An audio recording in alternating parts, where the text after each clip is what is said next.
Hello students, good morning. How are you? I am HR Solda लेके आए हैं एक पेशियोइस की अगली क्लास। पिछली क्लास में हमने बातचीत की थी, चर्चा की थी कि किस प्रकार से हम एक्टिव वॉइस को पैसिव वॉइस में बदलते हैं। एक्टिव वॉइस का वाक्य पैसिव वॉइस में बदलते समय हमें एक्टिव वॉइस के कर्ता को कर्म बनाते हैं और कर्म को कर्ता बनाते हैं। एक्टिव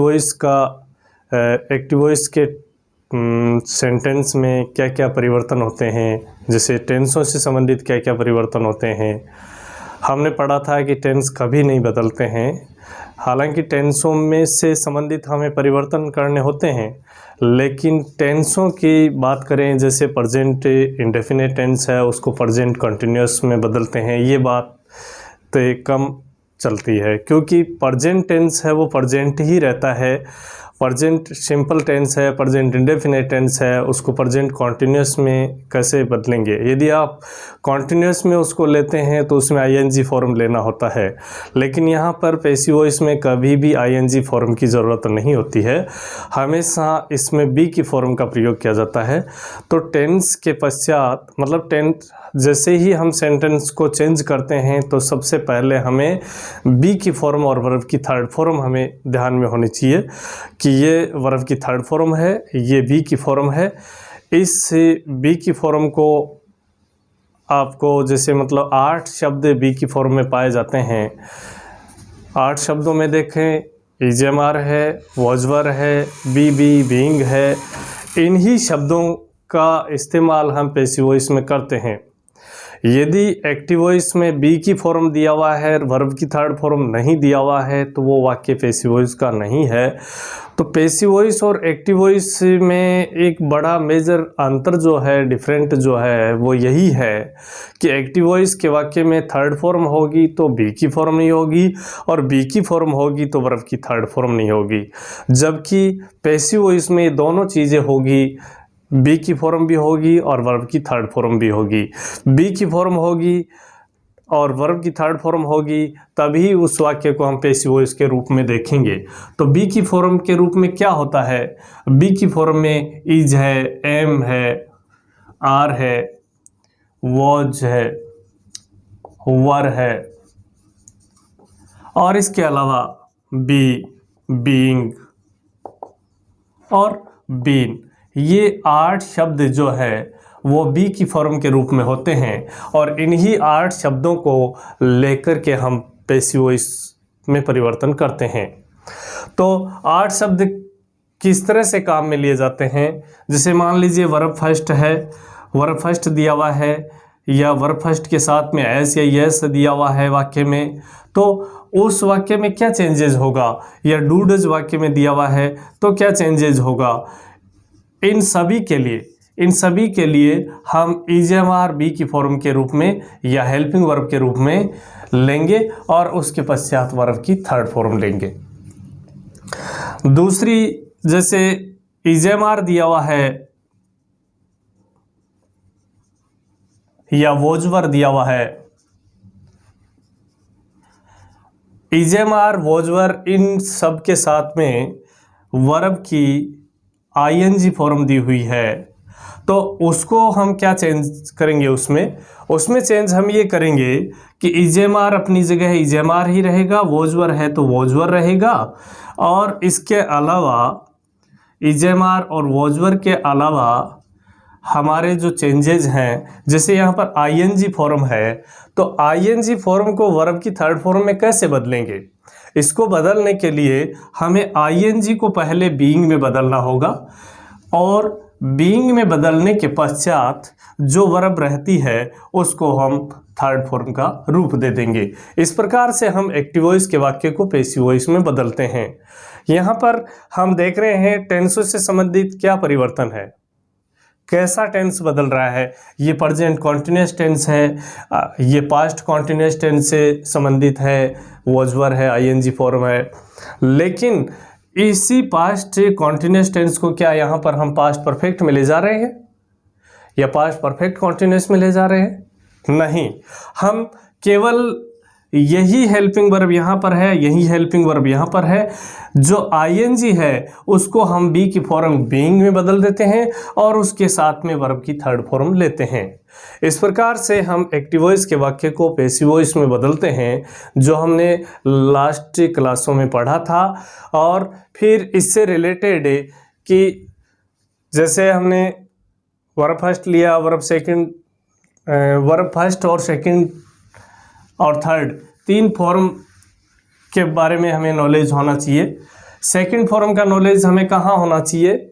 सेकंड फॉर्म का नॉलेज हमें सेंटेंस को, एक्टिव वॉइस के वाक्य को पहचानने में होना चाहिए। जब हम एक्टिव वॉइस के वाक्य को पहचानेंगे तभी तो पैसिव वॉइस बनाएंगे।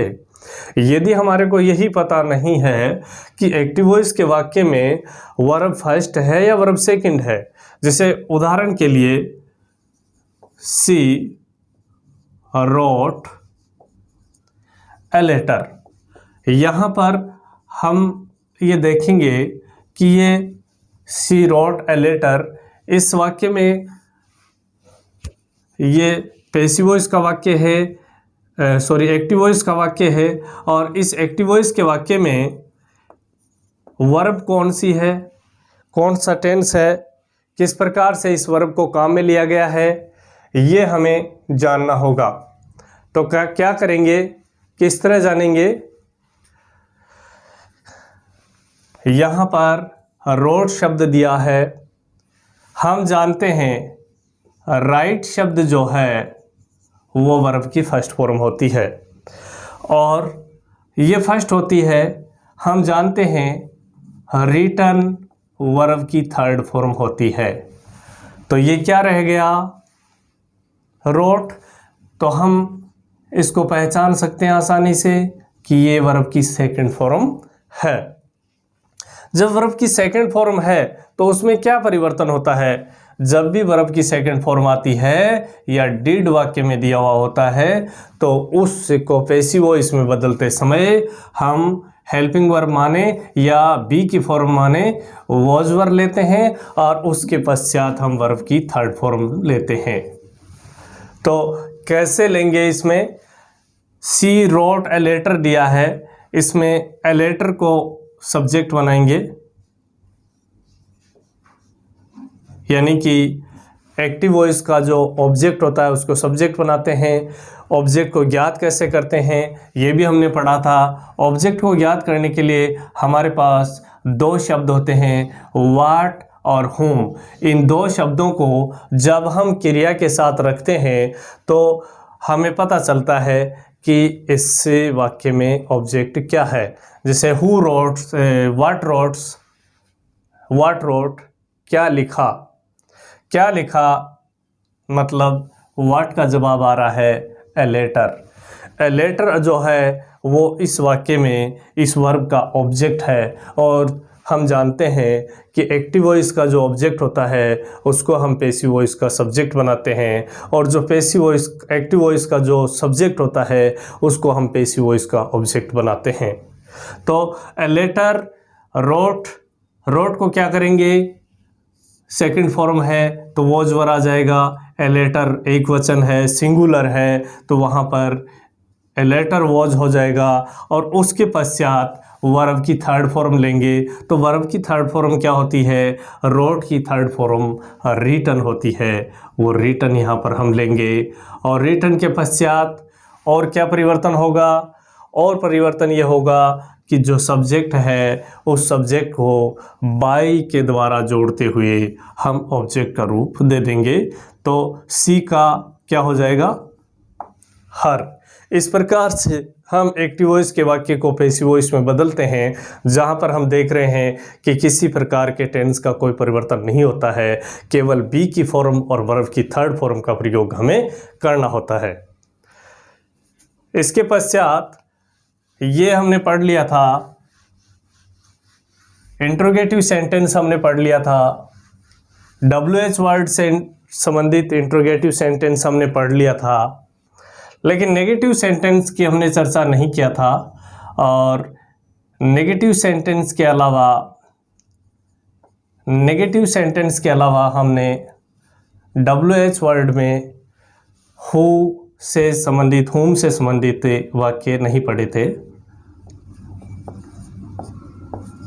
नेगेटिव सेंटेंसेज में क्या होता है कि हेल्पिंग वर्ब के साथ में नॉट लगा हुआ होता है, जिसको हम वैसा का वैसा ही रखते हैं। जैसे हमारे पास नेगेटिव सेंटेंस है एक्टिव वॉइस में, क्या सेंटेंस है कि he does not play cricket. ये सेंटेंस है जो नेगेटिव सेंटेंस है, वह क्रिकेट नहीं खेलता है। अब वह क्रिकेट नहीं खेलता है, इसको हम पैसिव में बदलेंगे तो क्या करना होगा? सबसे पहले हमें ऑब्जेक्ट को फाइंड आउट करना होगा। ऑब्जेक्ट को फाइंड आउट करने के लिए हमारे पास दो शब्द हैं, व्हाट और होम। जब व्हाट और होम इनको हम वर्ब के साथ रखते हैं तो हमें ऑब्जेक्ट का पता चलता है। व्हाट प्ले क्या खेलता है, तो क्या खेलता है? क्रिकेट। तो क्रिकेट जो शब्द है वो इस सेंटेंस का ऑब्जेक्ट है और पैसिव वॉइस का सब्जेक्ट बना। अब क्या करेंगे? जो डू डज दिया हुआ है, यानी कि एक्टिव वॉइस और पैसिव वॉइस में यही परिवर्तन होता है कि हम ऑब्जेक्ट को सब्जेक्ट बनाते हैं, सब्जेक्ट को ऑब्जेक्ट बनाते हैं। लेकिन कभी भी हम ये परिवर्तन नहीं करते हैं कि इसका नेगेटिव है तो इसको पॉजिटिव वाक्य में, असर्टिव या अफर्मेटिव में या इंट्रोगेटिव में बदल दें। यानी कि जैसा हमारे पास फॉर्मेट होता है, हमें वैसा ही फॉर्मेट, उसी नेगेटिव सेंटेंस को नेगेटिव फॉर्म में ही हमें लेना होता है। जबकि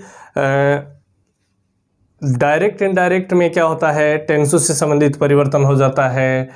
सेंटेंस का जो इंट्रोगेटिव सेंटेंस है उसको अफर्मेटिव सेंटेंस में बदल देते हैं, साधारण वाक्य में बदल देते हैं। जबकि इसमें जो नेगेटिव है तो उसको नेगेटिव रखेंगे और इंट्रोगेटिव है तो उसको इंट्रोगेटिव रखेंगे। और WH वर्ड से संबंधित यदि इंट्रोगेटिव सेंटेंस है तो उसको WH वर्ड को ओपनिंग में रखकर ही उस सेंटेंस को हम ट्रांसक्राइब करेंगे, उसको हम पैसिव का रूप देंगे। लेकिन कभी भी हम जो नेगेटिव सेंटेंस है उसको पॉजिटिव सेंटेंस में नहीं बदलेंगे। यहाँ पर क्रिकेट हमने लिया है, उसके पश्चात यहाँ पर हेल्पिंग वर्ब जैसे डू डज दिया हुआ है, तो हम जानते हैं कि डू डज के लिए बी की फॉर्म या वर्ब या हेल्पिंग वर्ब के रूप में इज एमआर रहता है। तो यहाँ पर क्रिकेट जो है वो एक वचन करता है, इसलिए यहाँ पर हम इज सहायक क्रिया लेंगे। जैसे ही इज लिया, इज के पश्चात यहाँ पे नोट लगा हुआ है, इस नोट को भी हम इसी हेल्पिंग वर्ब के साथ रख देंगे। तो क्रिकेट इज नॉट ए, फिर यहाँ पर जो वर्ब दिया है उस वर्ब को थर्ड फॉर्म का रूप दे देंगे, तो प्ले की थर्ड फॉर्म होती है प्लेड। इसके पश्चात हमारे पास जो सब्जेक्ट है ही, इस ही को हम बाय के द्वारा जोड़ते हुए ऑब्जेक्ट का रूप देंगे और लिखा जाएगा बाय हिम।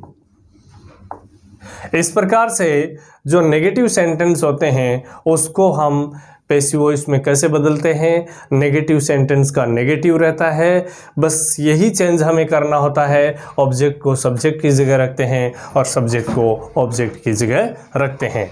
जैसे एक्टिव वॉइस के वाक्य में दिया हुआ है कि she can speak, she cannot speak English, she cannot speak English. ये सेंटेंस हमारे पास है, इसको आप पैसिव वॉइस में बदलेंगे तो क्या करेंगे? ऑब्जेक्ट याद करेंगे। ऑब्जेक्ट याद करने के लिए हमारे पास दो शब्द हैं, व्हाट और होम। जैसे ही व्हाट और होम को रखेंगे, व्हाट और होम को रखेंगे, व्हाट स्पीक क्या बोलती है, क्या बोलता है, तो क्या का जवाब आ रहा है इंग्लिश। तो इंग्लिश यहाँ पर क्या होगा? सब्जेक्ट होगा। ये ऑब्जेक्ट था, व्हाट का जवाब था, इसको हम सब्जेक्ट के रूप में लेंगे। उसके पश्चात क्या करेंगे? जो भी हेल्पिंग वर्ब दिया हुआ है, ये नहीं डायरेक्ट इनडायरेक्ट की तरह कि कैन को हम कुड में बदल देंगे और मे को माइट में बदल देंगे। यहाँ पर मॉडल ऑक्सिलरीज जो हैं वो हमेशा वो वैसी ही रहती है, सेम ही रहती है, उसमें कोई परिवर्तन नहीं होता है। तो यहाँ पर जो कैन है उस कैन को कैन ही रखेंगे। उसके पश्चात नोट दिया हुआ है तो नोट अपनी जगह पे रहेगा। हम जानते हैं जितनी भी मॉडल ऑक्सिलरीज हैं उनके साथ में बी की फॉर्म बी लेते हैं, तो यहाँ पर ये बी की फॉर्म बी आएगा। उसके पश्चात जो यहाँ पर वर्ब दिया है स्पीक, और इस स्पीक को हम वर्ब की थर्ड फॉर्म में बदलेंगे तो क्या होगा, ये हो जाएगा स्पोकन। तो English can not be spoken, अंग्रेजी नहीं बोली जा सकती। सी को कहेंगे बाय हर, यानी कि सब्जेक्ट को ऑब्जेक्ट में बदल देंगे। इस प्रकार से हम नेगेटिव सेंटेंस को नेगेटिव ही रखते हैं। चेंज क्या करते हैं, ऑब्जेक्ट है उसको सब्जेक्ट चेंज करते हैं और सब्जेक्ट है उसको ऑब्जेक्ट चेंज करते हैं। टेंसों से संबंधित क्या परिवर्तन है वो आप देख रहे हो। हमेशा बी की फॉर्म को हमें ध्यान में रखना होगा और बी की फॉर्म के माध्यम से ही हमें इसे चेंजेस करना होगा। यदि हम टेंसों के माध्यम से इसको पढ़ना चाहेंगे, याद रखना चाहेंगे तो हम नहीं कर पाएंगे। क्यों? क्योंकि टेंसों में बहुत सारे भ्रम पैदा हो जाते हैं, और यदि हमें सीधा सीधा हम लें कि हमें बी की फॉर्म लेना है और वर्ब की थर्ड फॉर्म लेना है, जब हमें बी की फॉर्म का पता है और वर्ब की थर्ड फॉर्म का पता है तो ऐसी स्थिति में हम पैसिव वॉइस बनाना हमारे लिए आसान हो जाता है। हमें बी की फॉर्म का पता होना चाहिए। बी की फॉर्म में 8 सदस्य हैं, 8 शब्द हैं, और उन 8 शब्दों में जैसे इज है, एम है, आर है, वॉज है, वर है, ये 8 सदस्य 5, और ये बी और बीइंग और बीन, ये 8 सदस्य इसमें दिए हुए हैं, और इन्हीं 8 शब्दों को हम पैसिव वॉइस में लेते हैं। ये शब्द यदि हमें ध्यान में हैं तो हम हर सेंटेंस को पैसिव में बदल सकते हैं। तो एक तो हमें ये पता होना चाहिए कि इनका यूज कहाँ होता है। पिछली क्लास में हमने पढ़ा था कि जब भी वर्ब फर्स्ट आती है या वर्ब फर्स्ट के साथ ऐसे यस आता है तो वहाँ पर इजेमार हम वर्ब के बी की फॉर्म के रूप में लेते हैं या हेल्पिंग वर्ब के रूप में लेते हैं, दोनों ही। जहाँ पर वर्ब सेकंड आती है या वर्ब के साथ में डिड और वर्ब की फर्स्ट फॉर्म आती है तो दोनों ही स्थिति में वॉज वर्ब होता है, और उसके पश्चात वर्ब की थर्ड फॉर्म लेते हैं। जहाँ पर जितनी भी मॉडल ऑक्सिलरीज है, will, would, shall, should, can, could, may, might, ought to, use to, need, dare, must, ये 13 जो WH जो मॉडल ऑक्सिलरीज है, मॉडल साइक्रियाएँ हैं 13, will, would, shall, should, can, could, may, might, ought to, used to, need, dare, must. तो ये जो 13 साइक्रियाएँ हैं, इन 13 साइक्रियाओं के साथ हम बी की फॉर्म बी लेते हैं। जैसे यहाँ पर कैन के साथ में हमने बी की फॉर्म बी लिया है, तो ठीक इसी प्रकार से हम बी की फॉर्म बी लेते हैं।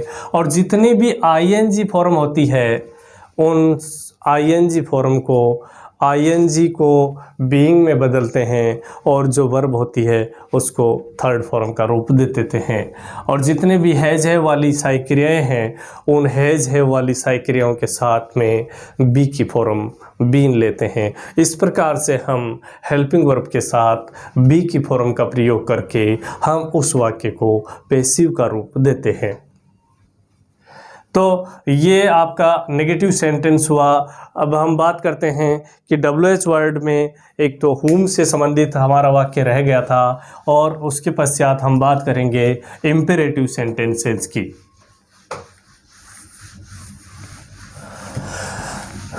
तो हुम क्या है?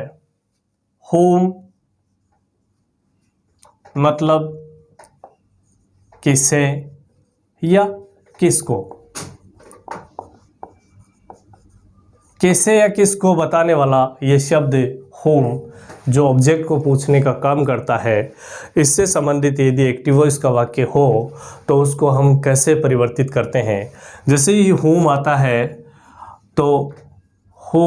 है तो उसके लिए हु हम लेते हैं किसके रूप में, होम को हु में बदल देते हैं और उसके पश्चात जो भी हेल्पिंग वर्ब है वो हेल्पिंग वर्ब लेते हैं और हेल्पिंग वर्ब के पश्चात हम बी की फॉर्म लेते हैं और बी की फॉर्म के पश्चात हम V3 लेते हैं और वर्ब की थर्ड फॉर्म V3 के पश्चात हम पहले से जो ऑब्जेक्ट होता है उसको लेते हैं और उसके पश्चात हम जो सब्जेक्ट टू ऑब्जेक्ट है उसको लेते हैं by plus object.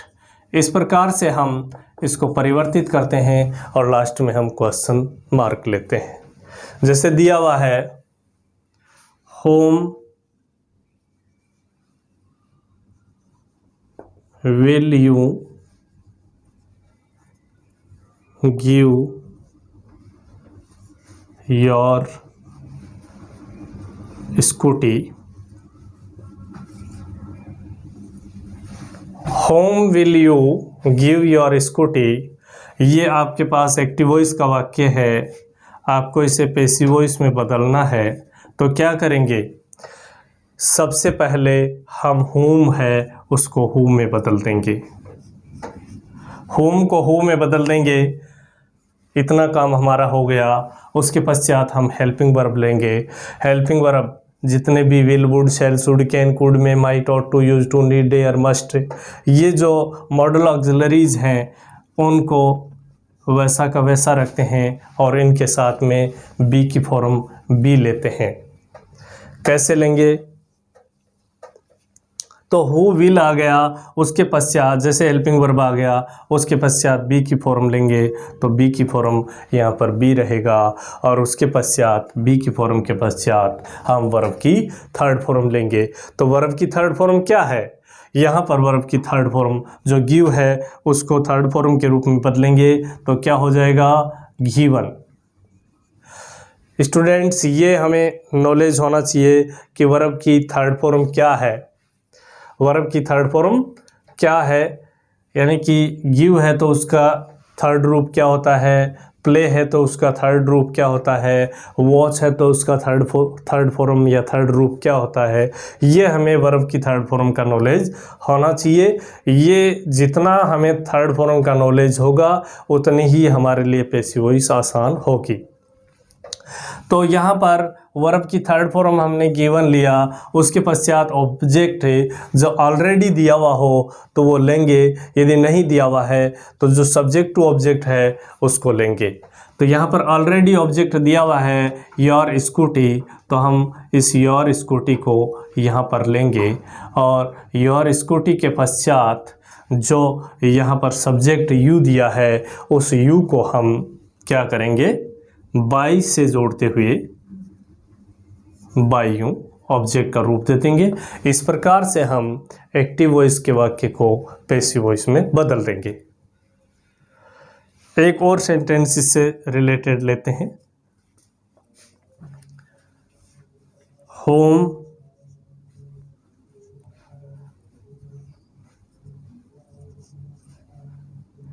Did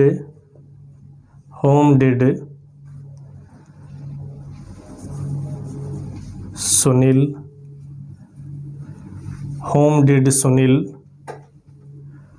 teach English, home did Sunil teach English. ये सेंटेंस है हमारा। अब इसको हम पैसिव वॉइस में बदलेंगे तो क्या करेंगे, सबसे पहले हम होम है उसको हु में बदल देंगे।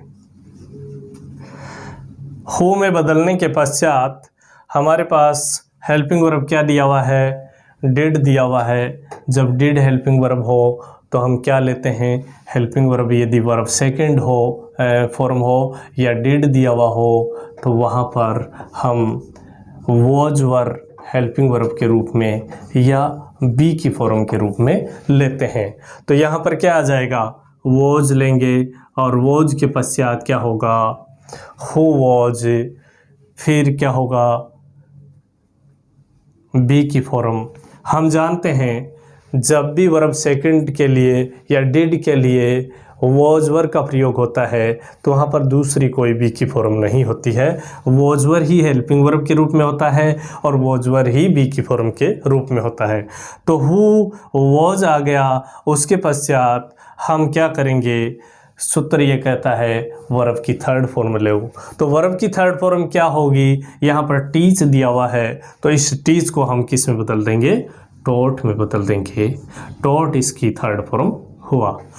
जैसे ही हु वॉज टॉट लिया, इसके पश्चात ऑलरेडी जो ऑब्जेक्ट है इंग्लिश उसको हम लेंगे और उसके पश्चात जो सब्जेक्ट है सुनील उसको बाई से जोड़ते हुए बाई सुनील ऑब्जेक्ट का रूप देते हुए लिखेंगे। इस प्रकार से हमारा ये पैसिव में परिवर्तन हुआ।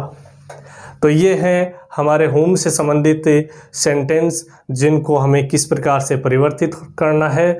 और अब अगली क्लास में हम लेंगे क्या, इम्पेरेटिव सेंटेंस। इस क्लास को हम यहीं समाप्त करते हैं। धन्यवाद।